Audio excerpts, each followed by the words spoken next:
fonctionnement et le déroulé de la consultation de reprise d'activité physique. J'ai en effet, je suis également médecin du sport en centre médico-sportif et j'ai donc l'expérience de maintenant 2 ans d'une consultation de reprise d'activité physique pour des patients obèses. Alors pourquoi vous la présenter? Vous n'êtes pas forcément en centre médico-sportif.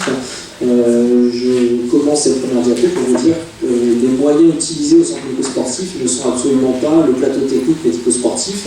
On a besoin du matériel que n'importe quel cabinet de médecine générale utilise. Le contexte local, c'est qu'il y a un centre hospitalier, juste à côté du centre médico-sportif de Meaux, il s'agit, qui effectue plus de 100 opérations de chirurgie bariatrique par an.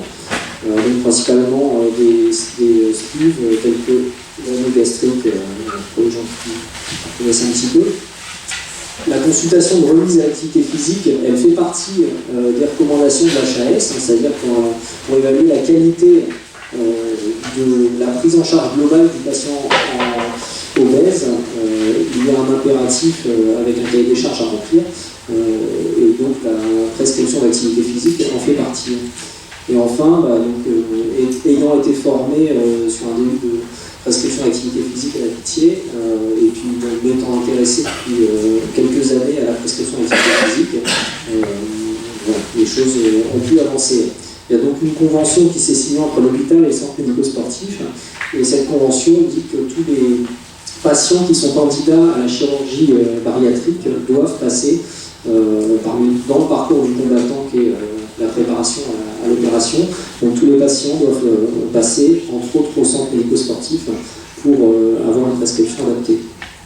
Et la contrepartie, c'est que je participe aux réunions de concertation pluridisciplinaire, donc c'est les staffs, on discute avec d'autres médecins pour évaluer un petit peu la démarche individuelle de chaque patient et voir si la proposition d'une chirurgie est bien une proposition adaptée. Alors les objectifs de la consultation, c'est avant tout l'amélioration de la santé, c'est quand même quelque chose à rappeler. Alors l'amélioration de la santé, c'est tant dans la qualité des années de vie, des années qui restent à vivre, et aussi le nombre d'années qui restent à vivre. C'est important de signaler encore aux patients, parce que c'est quelque chose qu'ils vont ressentir en sortant de la consultation et en se mettant à l'activité physique. Les patients ne pensent pas forcément, ils ne vont pas se dire c'est grâce à l'activité physique que je n'ai pas fait d'infarctus aujourd'hui. Voilà, donc c'est comme c'est quelque chose d'assez subjectif, c'est assez important de le rappeler. C'était vraiment l'objectif, c'est l'objectif principal de cette consultation. Après, il y a des critères, des objectifs intermédiaires qui permettent d'arriver à cet objectif principal, que sont l'augmentation des capacités physiques. C'est vrai que ça, c'est un objectif que les patients vont pouvoir mesurer. Donc même dans la démarche de motivation du patient, c'est un objectif clair à signaler, parce que le patient en surpoids qui a déjà un périmètre de marche limité et que vous allez mettre progressivement à l'activité physique, il va voir que son seuil d'essoufflement va reculer, il va voir que son périmètre de marche augmente, il va être capable dans la vie de tous les jours de faire de plus en plus de choses. Deuxième objectif intermédiaire, qui est l'amélioration, on va dire, du bien-être. Donc ça, il y a beaucoup d'études qui sont publiées qui le démontrent, mais c'est également quelque chose que les patients vous rapportent quand on les habille à l'activité physique, malgré les difficultés de s'y mettre et malgré des fois un choix d'activité physique pas très ludique pour les patients en surpoids, les gens vous disent que même si c'est effectivement un peu difficile de se mettre à l'activité physique, derrière ça ils sont quand même mieux et du coup ils s'y accrochent grâce à ces bénéfices perçus. Et enfin, pour certains, ça va être une rupture du cercle vicieux d'une activité, c'est-à-dire qu'on ne va même pas être dans des démarches d'augmentation de capacité physique ou de bien-être, on va être vraiment dans une phase de remobilisation des patients pour essayer de leur redonner un certain degré d'autonomie. Voilà un petit peu pour les objectifs. En termes d'objectifs quantitatifs, vous reconnaissez peut-être, pour ceux qui regardent un petit peu la littérature, les bénéfices de la santé qui augmentent avec un effet dose-réponse en fonction de la quantité d'activité physique qu'on leur prescrit. Évidemment, l'intérêt de cette consultation, c'est d'amener le patient le plus haut sur la courbe, mais ça ne va pas être d'amener tout le monde donc, à des quantités imaginables d'activité physique. Donc justement, l'intérêt de la consultation, ça va être de doser un petit peu par rapport à ce que aux capacités du patient, au stade de motivation, tout un tas d'éléments dont on va revenir par la suite. en gardant en tête quand même que c'est les premiers pas, ça c'est ce que dit la littérature, qui sont les plus importants en termes de bénéfices.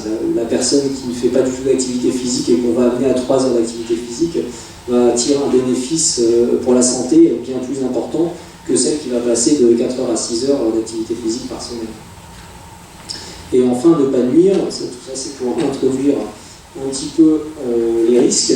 On vient de parler des bénéfices attendus qui correspondaient finalement aux objectifs. Je ne vous ai pas cité, je suis resté sur les bénéfices principaux parce qu'après il y a plein d'autres études qui montrent qu'il y a une prévention du cancer également pour les cancers hormonodépendants, le cancer du sein et autres. Mais c'est vrai que pour les patients obèses, je suis resté sur les bénéfices objectivables par le patient. Donc je vous rappelle l'augmentation des capacités physiques et puis le bien-être perçu. Voilà. Alors, à prendre en compte, maintenant qu'on a parlé des bénéfices et des risques, parce qu'évidemment, demander aux patients de faire de l'activité physique pour vivre plus longtemps, si ça se solde par un infarctus sur le premier tour de vélo, ça peut poser problème.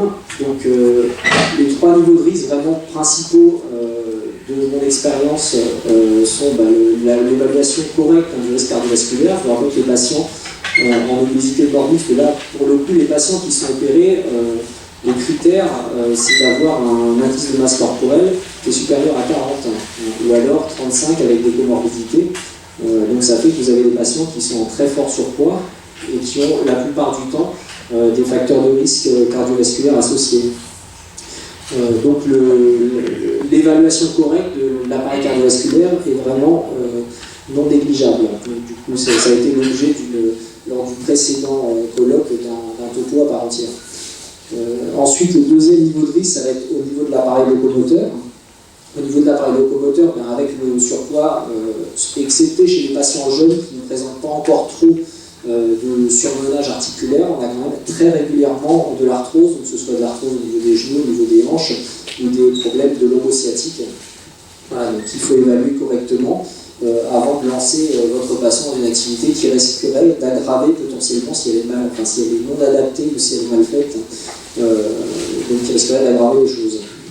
Et enfin, troisième, peut-être mal intitulé, un troisième risque, niveau de risque, là c'est plus le retentissement de la consultation. Alors quand j'ai marqué psychologique, c'est assez large, c'est-à-dire que si la consultation elle aboutit à des conseils qui ne sont pas adaptés à la démarche de changement de motivation du patient, ça peut avoir l'effet inverse de ce que vous souhaitiez. C'est-à-dire que le patient qui n'est absolument pas prêt à changer un peu de mode de vie, si votre discours est il faut le faire, vous devez faire ci, vous devez faire ça, les choses risquent de plus se braquer. Ce sont des 2-3 bases d'éducation thérapeutique. Après, deuxième chose, il y a par rapport au choix de l'activité, c'est sûr que si également vous ne tenez pas compte de la vie du patient et que la vie du patient est de ne pas aller à la piscine parce qu'il ne supporte pas de se mettre en bain et ne supporte pas le regard des autres, voilà, de rester sur votre position sans prise en compte du souhait du patient risque d'aboutir à plus de dégâts que de bienfaits.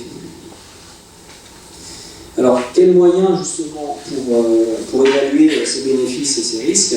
Une consultation médicale approfondie, je vous dis, on regarde clairement un petit peu les risques et on demande des examens complémentaires si nécessaire pour le cardiovasculaire et pour l'appareil locomoteur.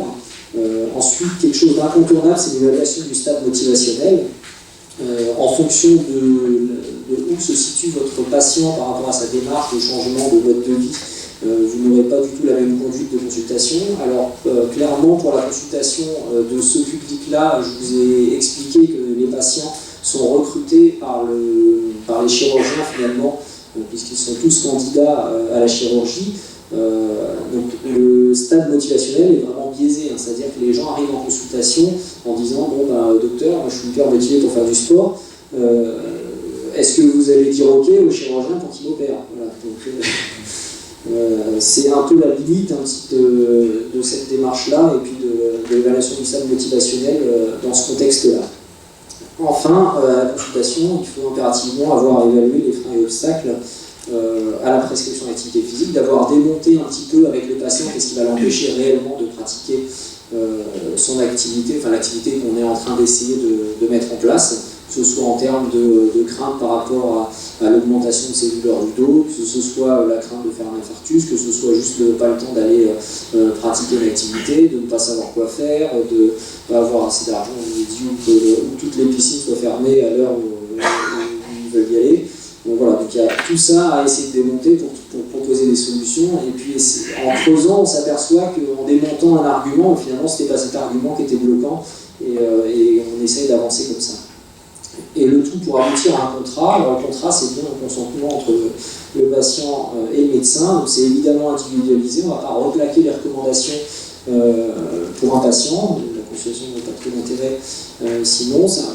En pratique, c'est un contrat que je rédige, qui peut être différé s'il y a des contre-indications formelles ou nécessité d'examen complémentaire avant de se mettre à l'activité physique, ou qui n'a pas lieu si le patient n'est pas prêt du tout. Voilà. C'est vrai que dans ce contexte-là de chirurgie, les gens ont toujours un peu tendance à dire qu'ils veulent s'y mettre, mais il y a quand même des cas de patients qui ne veulent pas s'y mettre. Ça décrit le type d'activité.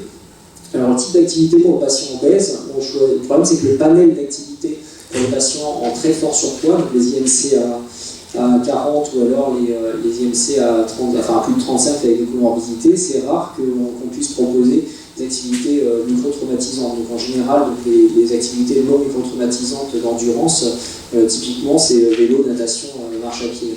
Marche à pied, vous avez quand même des micro-impacts, mais qui n'ont rien à voir avec tous les sports où vous changez d'appui sur la base de la course.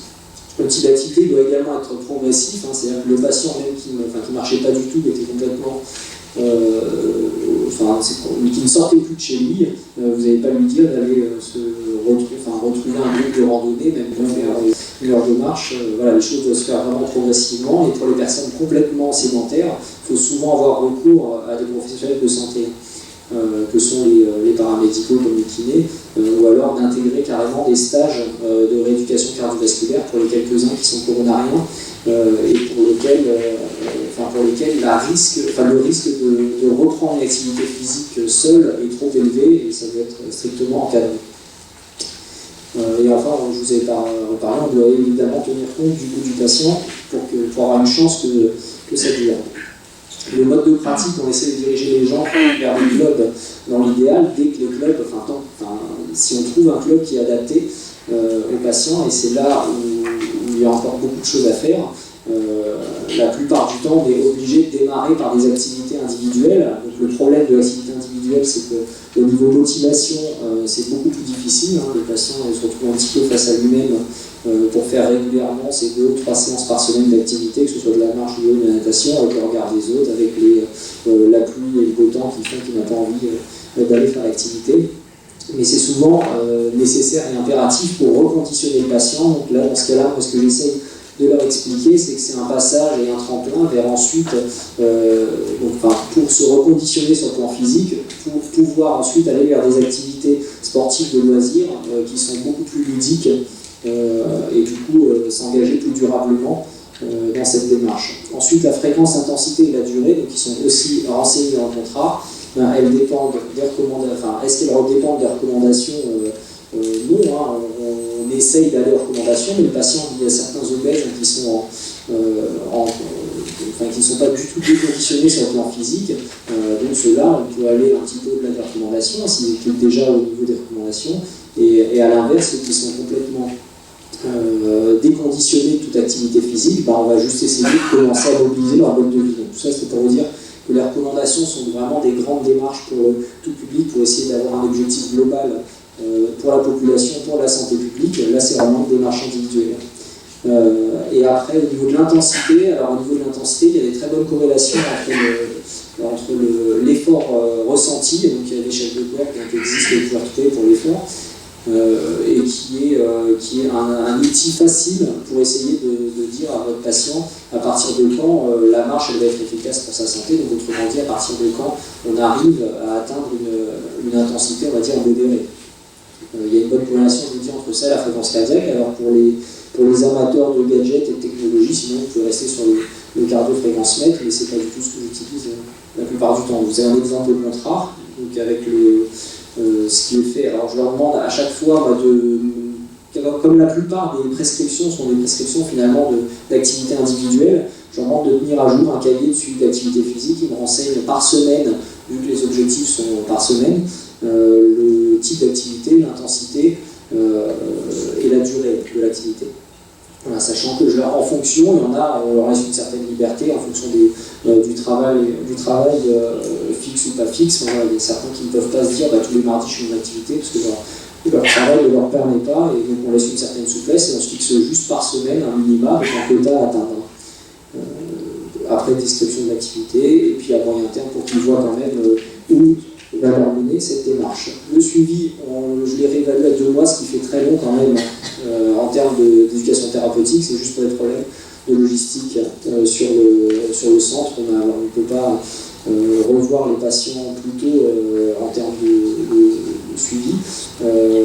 Et par contre, ça tombe aussi à peu près sur le délai qu'on a pour obtenir les épreuves d'effort. Donc, comme la plupart de ces patients en fait, ont des épreuves d'effort, ça fait que je les revois à 2 mois, mais avec dans ce cadre-là qui est assez particulier, parce que je vous ai dit qu'il y a la motivation de la chirurgie, les patients restent finalement, je pense qu'on a un taux de réussite qui est un petit peu plus élevé que s'il n'y avait pas la chirurgie, parce qu'il y a la motivation du couteau sous la gorge de la chirurgie qui est là. Les objectifs du suivi, c'est de maintenir, voire d'augmenter l'activité physique, de voir ce qui a empêché de maintenir ce niveau d'activité physique minimum qu'on avait décidé ensemble, et puis également de préparer la période post-chirurgicale en leur précisant, en les prévenant que derrière la chirurgie, c'est une forte période de catabolisme, ils vont être extrêmement fatigués, et donc de ne pas repousser l'activité après la chirurgie systématiquement, ce ne sera pas forcément plus facile. En post-chirurgie, là il y a beaucoup de perdu de vue parce qu'il n'y a plus justement le scalpel plutôt qui les motive. Mais le but de la consultation pour ceux qui reviendront, ça va être de diversifier les activités et de les diriger au maximum vers les associations pour que ce soit plus durable au niveau de leur changement de vie. Les problèmes, finalement, c'est l'orientation du patient vers la structure associative. Je vous ai dit que dans un premier temps, à chaque fois, on les envoyait quasiment vers des activités individuelles parce qu'il n'y avait pas de problème d'accueil, il y avait des gros soucis d'accueil ou de capacité physique qui ne collaient pas avec les clubs. Et le deuxième problème, c'est le suivi au long cours, là, dans cette organisation des choses, avec en gros, les patients qui sont bien suivis tant qu'ils sont dans le cadre vraiment pré-opératoire, et dès qu'ils passent le pas de la chirurgie, finalement ceux qui vont adhérer complètement à l'activité physique, on les revoit, donc ça nous fait plaisir, et ceux qui auront lâché, finalement on les voit plus. Les conclusions, c'est que la mise à l'activité physique du patient obèse, elle est faisable, et je pense que c'est extrapolable, qu'elle serait faisable dans une consultation de médecine générale, avec quelques atouts que je mets en avant, mais on en parlera. Les collègues sur le topo suivant en parleront. Les atouts du médecin traitant par rapport au médecin de santé sportive que je suis, qui ne connaît pas qui voit les patients pour la première fois lors de cette consultation de remise à l'activité physique, c'est la connaissance du patient. Le médecin traitant aura un petit peu toute la sphère de représentation du patient, tous les antécédents, etc. Donc un petit gain de temps sur la consultation. Un suivi au long cours qui est peut-être plus facile parce que le médecin traitant revoit pour plusieurs raisons ces patients, et l'impact de la parole médicale, des fois, je ne sais pas si au jour d'aujourd'hui ça coûte encore beaucoup, mais je pense que c'est un des leviers. Et je finis, donc les difficultés potentielles, c'est le temps en consultation, parce que là en santé sportive, la première consultation dure 45 minutes, donc c'est délicat de mettre ce genre de choses en place en cabinet de ville avec la pression qu'il y a, et autre difficulté, la connaissance du mouvement sportif. En tant que médecin de santé sportive, je connais relativement bien les clubs, et malgré ça, j'ai du mal à trouver des clubs adaptés. Voilà, donc du coup, il y a un manque de structure relais, et je pense que pour un médecin généraliste, en fonction des réseaux qu'il a, les choses sont encore plus difficiles. Voilà. Est-ce qu'il y a des questions ?